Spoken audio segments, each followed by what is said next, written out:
This 20-year-old fled from Mali to Spain after jihadist militants attacked his village. His mother and father were dead, his brother and sister missing. I thought they had all died. I thought that I was the only one in our family still alive.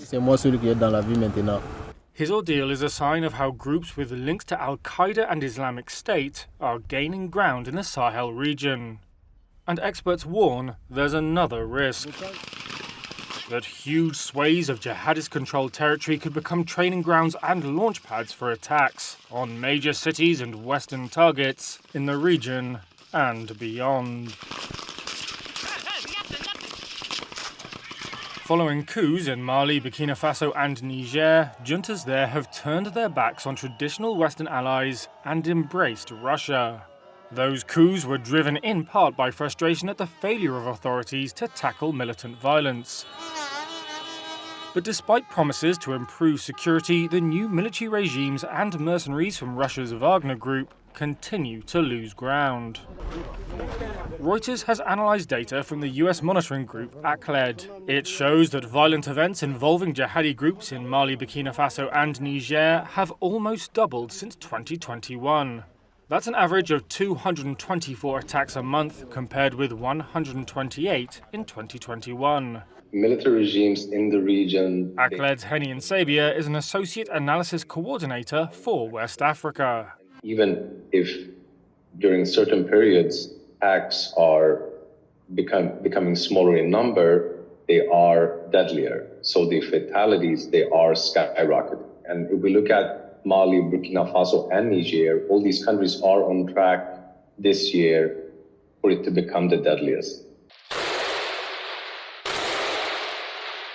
On September 17th, the Al-Qaeda-affiliated JNIM attacked strategic parts of Mali's capital Bamako, killing dozens.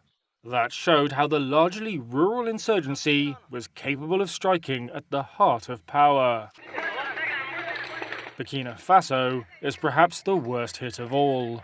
In August, jihadists affiliated with Al-Qaeda slaughtered hundreds of civilians in a single day in a town 2 hours from the capital Ouagadougou.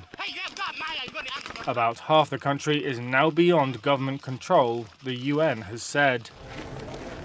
The Institute for Economics and Peace in Sydney said Burkina Faso had topped its global terrorism index for the first time this year. That was with fatalities rising 68% to 1,907, a quarter of all terrorism-linked deaths worldwide. Following their expulsion, Western powers that had previously invested in trying to beat back the jihadists now have very little capacity on the ground. That's especially since the junta in Niger last year ordered the US to leave a sprawling desert drone base in Agadez.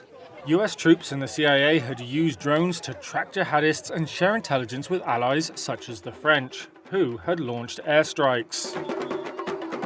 The US is now looking for a place to reposition its assets. One fear for Western powers is the potential for the Sahel to become a base for global jihad, like Afghanistan or Libya in the past. Speaking to reporters this month, General Michael Langley, head of US Africa Command, said all these violent extremist organizations do have aspirations of attacking the United States. European governments, meanwhile, are divided on how to respond. Some object to keeping communication with juntas open because of human rights and democracy concerns. Others, particularly those in southern Europe who receive the most migrants, disagree. Data from the UN's International Organization for Migration shows the number of migrants arriving in Europe from Sahel countries rose 62% to 17,300 in the first 6 months of 2024.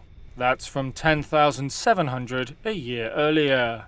The IOM also said that the route to Europe that has seen the steepest rise in numbers this year is the dangerous crossing from West Africa to Spain's Canary Islands. It was that route taken by the 20-year-old migrant now in Barcelona. It took him 2 years to get there, and he's now applying for asylum.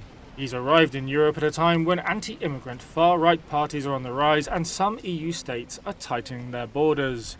But for him and others like him, the spiraling threat of jihadist violence means they have no other option than to flee.